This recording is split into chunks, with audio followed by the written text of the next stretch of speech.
Welcome back to Phoenix English classes. Today we are going to continue with the same chapter, that is chapter 5 prescribed in class 12th CBSE board. The chapter's title is Indigo and the book is Flamingo.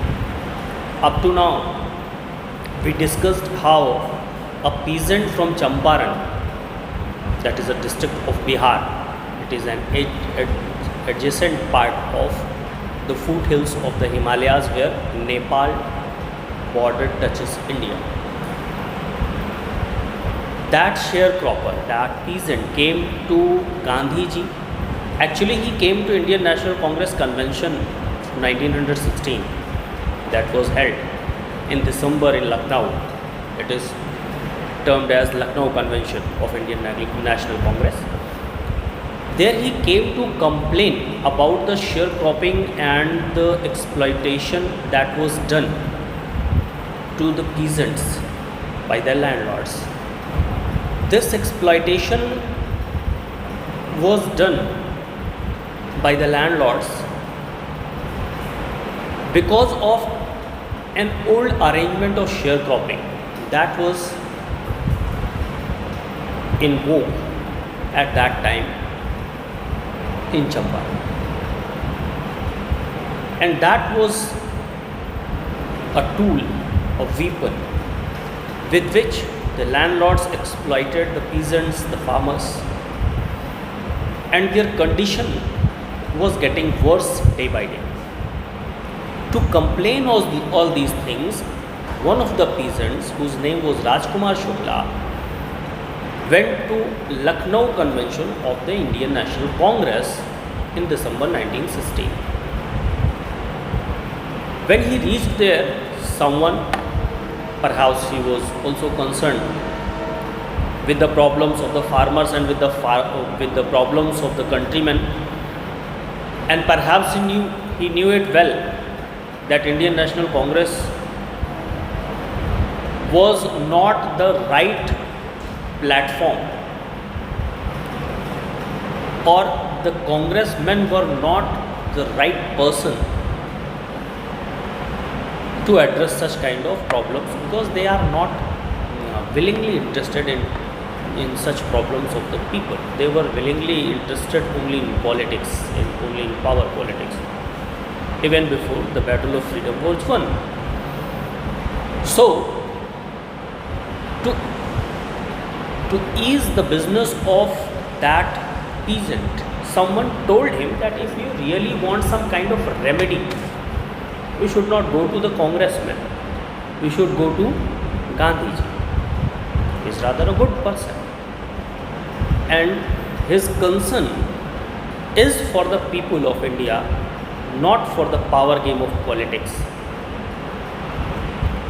I am reading between lines, you can also read it. Now we come to the next part of this story. Rajkumar Shukla wants an appointment from Gandhiji. Gandhiji, being very busy, showed his helplessness. But on seeing the staunch faith and firm determination of the peasant, he said that I can go with you to Champaran, but for that you have to come to Calcutta, where I have an appointment on such date, and from there I will go with you to Champaran. Rajkumar Shukla was a man of firm determination. He was waiting on his hunches when Gandhiji reached Calcutta after months, and Gandhiji, as he had given word, as soon as his work was over in Calcutta, he boarded the train to Patna, and from Patna they had to go to Champaran. But in Patna, another important episode occurs. In Patna, Rajkumar Shukla took Gandhiji to Babu Rajendra Prasad. Up to this point, we had already discussed in the previous video. If you did not see that video, please open the link that is given in the description and watch that previous video. Let's continue what happened after that when they stayed for the night, but because Rajendra Babu was not there, Babu Rajendra Prasad was not there. Gandhiji thought it was a waste of time to stay here and wait for Babu Rajendra Prasad to come, because he was out of the station, and they left Patna to go to Champaran. But before reaching Champaran, there was another station, Muzaffarpur. That is also a very important station. Gandhiji decided to go first to Muzaffarpur, which was en route to Champaran, to obtain more complete information about conditions than Shukla was capable of imparting. Gandhiji decided not to go all the way to Champaran, but he decided to first go to Muzaffarpur, because in Muzaffarpur he could get more information about sharecropping and the problems of the sharecroppers there, because that was also a headquarter district where certain acquaintances and friends of Gandhiji lived, and they were barristers. Some of them were professors and teachers. First he decided to go to Muzaffarpur with a view to making a thorough study of the case before he indulged himself into such an affair, such a serious affair that was related directly to the interest of the common people, like the farmers. Rajkumar Shukla could not give him so much of information as he required, because he had heard, or he had known only the part or the side of the farmers, and he wanted a complete overview of and facts of the cases. He accordingly sent a telegram to Professor J.B. Kripalani, another important name has come, of the Arts College in Muzaffarpur, whom he had seen at Tagore Shantiniketan school. One of his acquaintances, Professor J.B. Kripalani, who was there, a professor in the Arts College in Muzaffarpur. First he sent a telegram that I am coming there, I want your help there. And his acquaintance with Professor J.B. Kripalani was an older one, because he met Professor J.B. Kripalani at the Shantiniketan ashram in Calcutta, when he was visiting Gurudev Rabindranath Tagore. And this was the acquaintance which he wanted to utilize here, and he wanted a fullest information that he could have on the matter. The train arrived at midnight, 15th April 1917. See, the incident started in 1916, the month was December, and now it was May 1917. That's why Gandhiji says Kripalani was waiting at the station with a large body of students. When Gandhiji arrived there at 12 o'clock in the night, it was midnight when the train stopped there at Muzaffarpur station. Professor J.B. Kripalani was present there to welcome him, and a large number of students from the university were also with him. He found a grand welcome there. He received a grand welcome there by Professor J.B. Kripalani with the youngsters of the university, that were the students of Professor J.B. Kripalani. Gandhi stayed there for 2 days in the home of Professor Malkani, a teacher in a government school. Gandhiji stayed there in Muzaffarpur for 2 days, and there he stayed in the house of another teacher whose name was Mr. Malkani. Professor Malkani was also a government school teacher. It was an extraordinary thing in those days, Gandhi commented. At this point, because he is telling the story to Louis Fisher, at this point Gandhiji especially gave his remark that it was not a normal thing, it was not an ordinary thing, that a freedom fighter was staying at a government school teacher. That was also a big event, a courageous thing in itself. Because in those days, it was not an easy thing for a person who is in government service or living in a small district or town or city, and he could harbor any of the advocates of the home rule, and Gandhiji was the advocate of the home rule. Gandhiji commented that in those days it was not an ordinary event, it was an extraordinary courage that Professor Kripalani had shown by giving him shelter, by giving him a place to stay for 2 days. For a government professor to harbor a man like me, he said it was not an ordinary thing that a government professor is harboring a man like me. Here a man like me means an advocate of the home rule, as Gandhiji was. In smaller localities, the Indians were afraid to show sympathy for advocates of home rule. He pointed out the reason, he explained the reason also. He said that it was so because people in a small district, in small cities were very much afraid of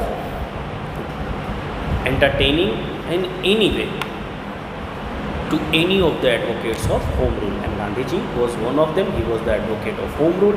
That's why no one would perhaps dare to harbor him, to entertain him at his home. It was a big risk that Professor Malkani had. The news of Gandhi's advent and of the nature of his mission spread quickly through Muzaffarpur and to Champaran.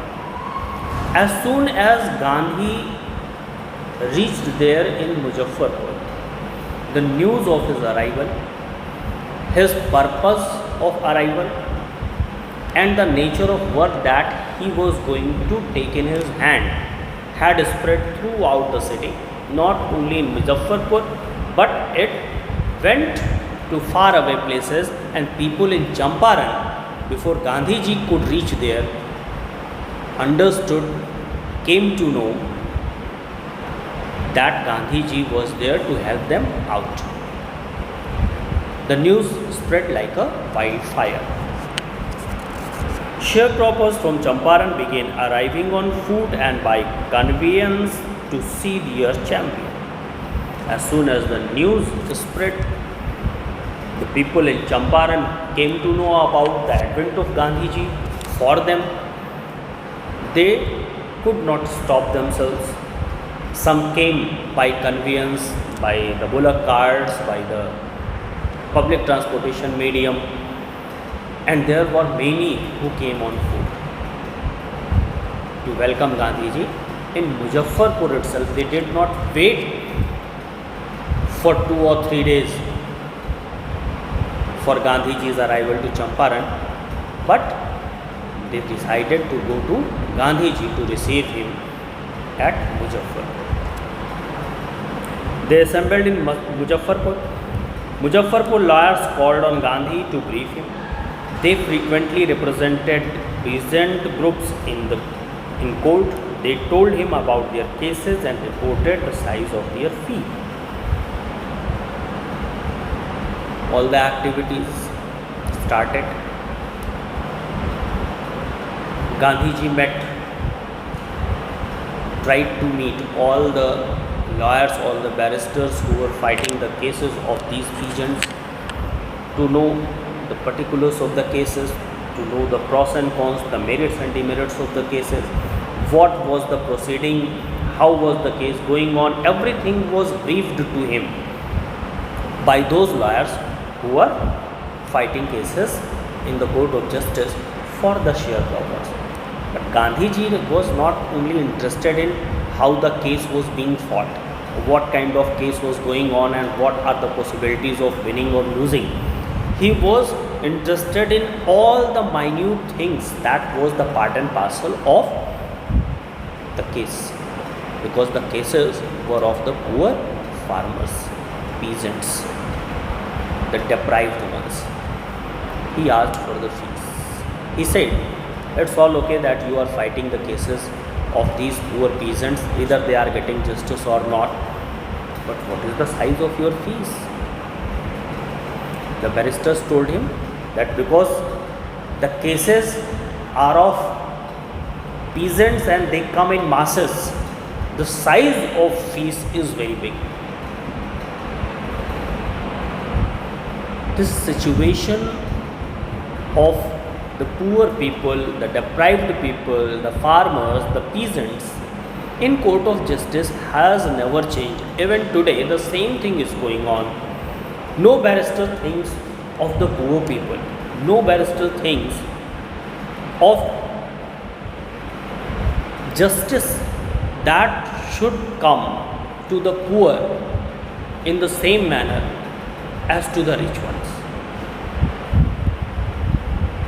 No barrister thinks that it is the duty of the barristers to bring justice to the poor people in the same manner as they do it for the rich ones, for the well-to-do people. The condition is same. Either you are poor or you are well-to-do, you have to pay the fee. That is almost out of the reach, out of the capacity of the poor people, especially those who are in agriculture sector, those who are called the farmers of India, about whom Gandhiji says he looked like a farmer. No identity is needed, no Aadhaar card is needed. If you are a farmer, your face will tell everybody that you are a farmer. Gandhi chided the lawyers for collecting big fees from the sharecroppers. At this point, when the barrister said that we are fighting for these sharecroppers and this much is the fees that we collect as revenue from these hard hands, Gandhiji was very angry and he chided, he scolded those barristers for taking such a big fees from those hard hands who had hardly enough of the means to have 2 full or square meals a day. He said that such barristers should be ashamed of themselves if they receive so much of money as fees for bringing justice to the sharecroppers or to any of the poor person in the world. This is not the ethics of a barrister, of a lawyer to be followed. Gandhiji was perhaps or still is the only one who himself was a barrister, yet he did not appreciate the malpractices, the bad practices, the greedy nature of the lawyers and barristers. Perhaps he was the only man who would have ever scolded another barrister for taking such fees, because he was a champion of human beings, of individuals, of the deprived ones, of the poor people. In all the actions of Gandhiji, this trait of his character will come to fore, and you will come to know about the different shades that are really humanitarian in Gandhiji. He said, I have come to the conclusion that we should stop going to law courts.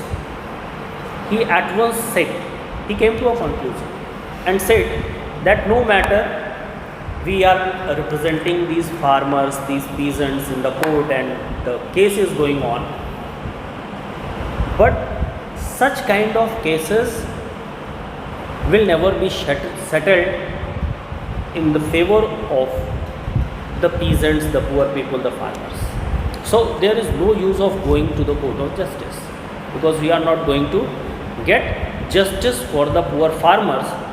This is another thing, that you will perpetually receive big and fat money as fees from those hard hands. He said, let us first stop going to the court of justice in such matters. Taking such cases to the courts does little good. He explained the reason. In such cases, as the case of the peasants of the sharecroppers was. Such cases should not be taken to the courts because it will do no good to the sharecroppers. It will do no good to the farmers, to the poor people. Rather, it would part them from their little money they had in hand. That would be the outcome, and it was going on in Champaran, where the peasants are so crushed and fear-stricken, law courts are useless. And he explained the reason, and it is not only for the sharecroppers, it is for all. If you are weak, if you are poor, and you think that court will give you any kind of justice, any dint of pity or justice, you are wrong. Justice is never a thing of concern in courts.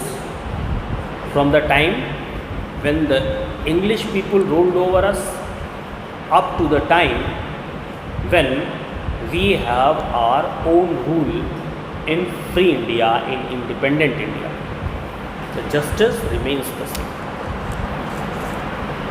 If you are terror stricken, if you are crushed, if you are poor, and if you do not have the courage to get justice, to snatch justice, don't demand for justice. Justice is never for the beggars, for the deprived ones, for the poor ones in India. The real relief for them is to be free from fear. Justice may be brought to them only with the help of improving them, empowering them by making them fearless. If you are fearless, if you are courageous,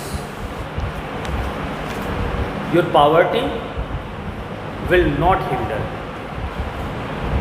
Your being deprived will not make any obstacle in getting justice and receiving justice in the court. But if you are fear striking, if you are lacking courage, you will never get justice in those courts as we do have in India from the time of the British rule. So today we understood how Gandhiji talked to the barristers, to the lawyers who were representing those poor farmers, those poor sharecroppers in the court of justice, and how fruitless, how futile it was. The only thing that was done in the name of favoring them was another kind of exploitation by the barristers, because they received so much of fees from them, and there was no chance of winning. There was hardly any chance of the judgment to come in favor of these poor farmers. If ever it would have come, it would have come against the farmers, because in such a situation, in such a political and judicial setup as they had at the time of British rule, those who were crushed ones, those who were the poor ones, who were the deprived ones, could not think of justice from those court of laws. These courts of law were futile for the fear-striking people, and no doubt all the peasants were fear-stricken, and another burden was being imposed on them in the form of the fees that they had to pay to the barristers to present their cases in those courts of law. So this was all for today. I think you could understand the part of the text we have finished today, and from tomorrow, from the next video, we will continue this very chapter. If you have any doubt, if you have any question, if you have any query, first open the description given below.